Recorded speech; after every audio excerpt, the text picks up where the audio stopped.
আপনি যদি আমাকে বিশ্বাস না করেন, আমি আপনাকে যে 100% বিশ্বাস করবো, এটা কে বলেছে আপনাকে? জামাতের চেয়ে বিএনপির বিরুদ্ধে প্রতিপক্ষের অভিযোগটা বেশি। আমার কাছে এখন সবকিছু দুধ ভাত মনে হয়, যে যাহা বাউন্ন তাহাই 53।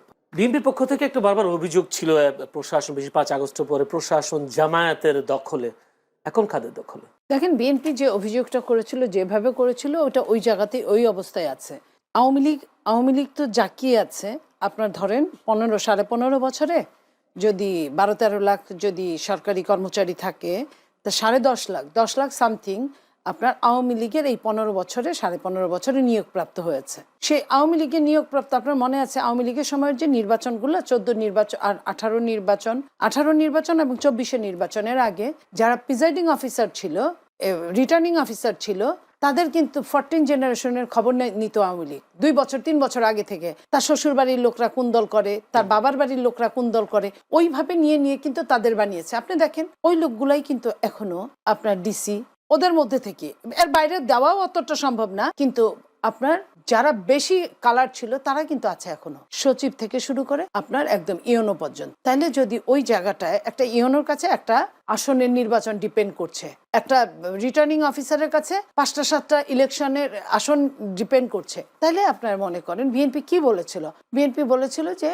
আমরা রিটার্নিং অফিসারের আন্ডারে নির্বাচনটা চাই না, আমরা এই নির্বাচনটা নির্বাচন কমিশনের আন্ডারে চাই, যেটা জেলায় জেলায় থানায় থানায় নির্বাচন কমিশনের অফিস আছে এবং 1-2 জন করে কর্মচারী আছে ফুল পেজে। তো সেটা কিন্তু সরকার রাজি হয় নাই, দেয় নাই, কিংবা ইসিও কর্ণপাত করে নাই। তাহলে আমাদের লাভটা কি হলো? এখন আপনি জামাত আছে না বিএনপি আছে, এই প্রশ্নটা কিন্তু এই মুহূর্তের জন্য অবান্তর।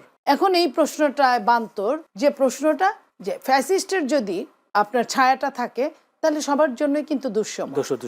আমি বুঝতে পেরেছি, কথা পরিষ্কার। একটা প্রশ্ন, সেটি হচ্ছে বিএনপির বিরুদ্ধে একটা অভিযোগ বারবার, আমার কালকে টক শোতেও অনেকে করেছে, বিএনপি যে গণভোট হতে যাচ্ছে, গণভোটের কোন পক্ষে আসে, হাতে নাকি নাতে? বিএনপি কাউকে কিছুই বলে নাই। বিএনপি তো এমন একটা দল, বিএনপি তো নিজের দলের কাছে ধানের শীষেও ভোট চায় না। বিএনপির অনেক লোক যদি ধানের শীষে ভোট না দেয়, বিএনপি কিছু করতে পারবে? ঠিক তেমনই আপনার হা না ভোটটাও মানুষের, জনগণের স্বাধীনতার উপর বিএনপি হয়তো বা ছেড়ে দিয়েছে, কারণ এখনো যেহেতু পরিষ্কার হয় নাই।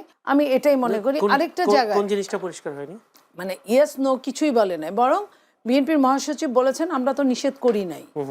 তার মানে কি, নিষেধ যেহেতু করেন নাই, তাদের মৌনতা আছে তাদের। এখন আরেকটা যে জিনিসটা, যেটা নিয়ে আমি এর আগে বলেছিলাম, এখনো আমি ওটা তুলতে চাই, যে কথাটা, যে ভোটটা, এই ভোটের আগে আপনার নর্মাল নিয়ম অনুযায়ী আপনার এই গণভোটটাকে বৈধতা দিতে গেলে আরেকটা গণভোট দরকার, কারণ সংবিধানে নাই এটা। তো সংবিধানে বৈধতা পাওয়ার জন্য একটা গণভোট দরকার, আমরা তো তা করছি না। আমরা কিন্তু সবাই মিলে বিএনপিকে একরকম বাধ্য করছি যে এই গণভোটেই থাকতে হবে। আমি বলি, এই জুলাই সনদ তো আপনার সংবিধানের কোথাও নাই, এটা তো তখন জুলাই ছিল না, সংবিধান যখন হয়েছে। তো সেইখানে বিএনপি কি বলেছিল, যে সরকারে গেলে আমরা সবাই মিলে, যারাই সরকারে যাক, যারাই বিরোধী দলে থাকুক, আমরা সবাই মিলে এই বিলটা আমরা পাশ করবো, কারণ প্রত্যেকেরই কিন্তু এখানে জীবন মৃত্যুর একটা ব্যাপার আছে। কারণ একটা রাজনৈতিক দলকে আপনি কতদিন নেগেটিভ করে থাকবেন? একটা সময় না একটা সময় তার সে আসতেই পারে, আরেকটা সরকারের চেঞ্জের সময় আসতেই পারে। তো সেই জায়গায় কিন্তু বিএনপি বলেছিল, সেখানে কিছু কিছু দল সেটাকে কিন্তু মেনে নেয় না। আমি বলি যে যখন বিএনপির মেনে নেয় নাই, আপনি যদি আমাকে বিশ্বাস না করেন, আমি আপনাকে যে 100% বিশ্বাস করবো, এটা কে বলেছে আপনাকে?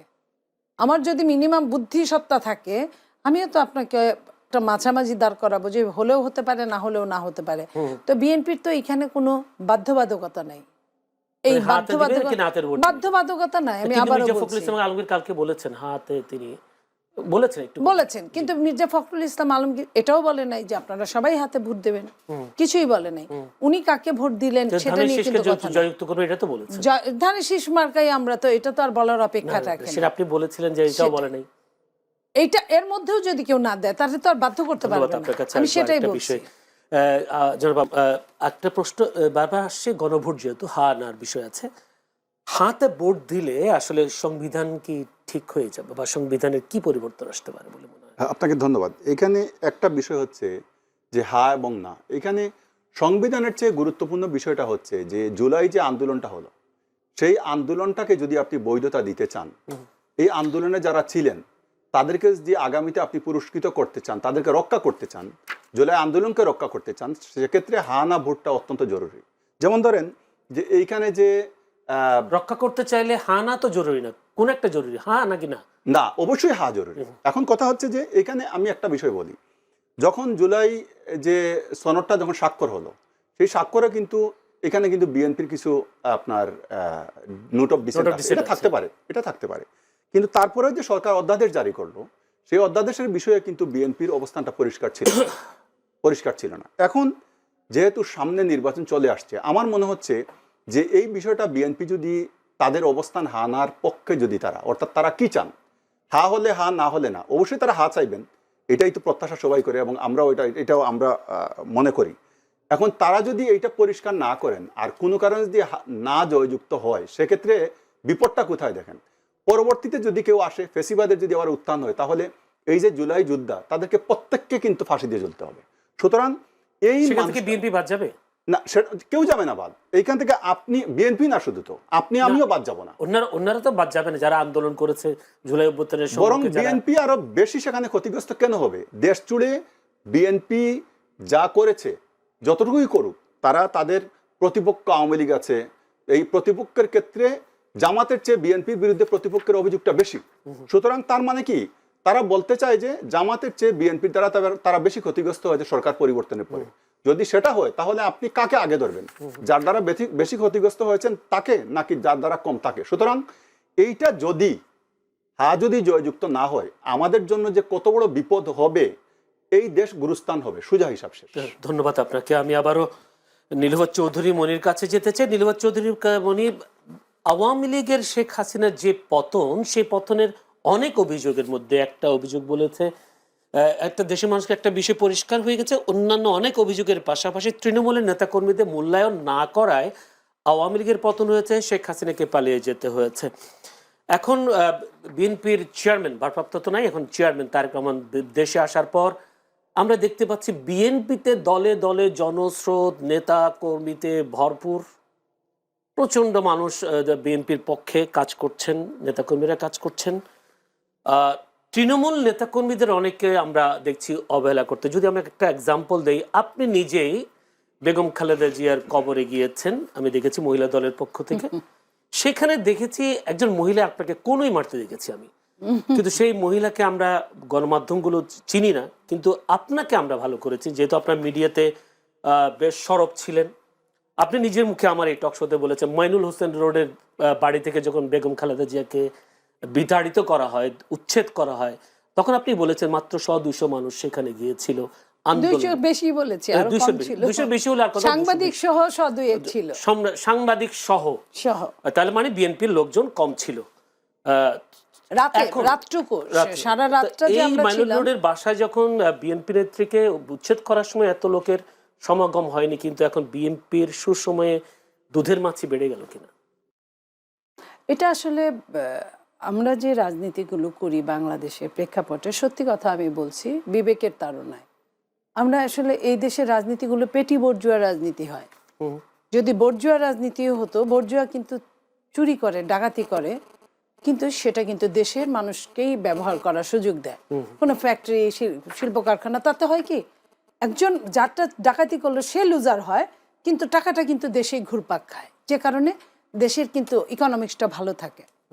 আর পেটি বর্জুয়া তো সেটা না করে বিদেশে পাচার করে। আমরা ওই জায়গাটার অবস্থানের মধ্যে থাকা মানুষ, বহু বছর যাবত এটাই হচ্ছে, যে যেভাবে আছে সে সেভাবেই মোটা তাজা হচ্ছে ব্যক্তিগতভাবে, দেশ কিন্তু মোটা তাজা হচ্ছে না। সেই জায়গায় আপনার মানুষজন এত বেশি এটা মনে করে যে রাজনীতিবিদ মানেই এখানে টাকার খেলা, টাকা আছে।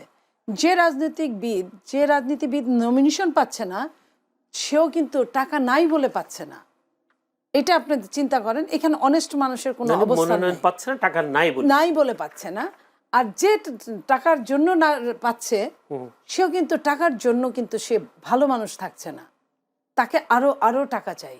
কারণ সরকার যে বাধ্যবাধকতা দিয়ে দিয়েছে 15 লাখ বা 25 লাখ, এই টাকায় কিন্তু একটা এমপি 2 দিনও যায়। আমি এইভাবে কি বলবো যে 5 আগস্টের অভ্যুত্থানের পরও রাজনীতিবিদরা পাল্টায়নি, এক ফুটাও না। এই যে ক্ষমতার সঙ্গে কিছু মানুষের এই যে দুধের মাছিগুলো সব সময়, যখন যে দল থাকে, আপনি বলছেন আওয়ামী লীগের সময় এই ঘটনা আওয়ামী লীগ মূল্যায়ন করতে পারে নাই বলেই, কিংবা বুঝে নাই বলে, গুপ্ত রাজনীতি কোনটা প্রকাশ্য রাজনীতি কোনটা বুঝে নাই বলে আওয়ামী লীগকে কিন্তু এক কাপড়ে চলে যেতে হয়েছে।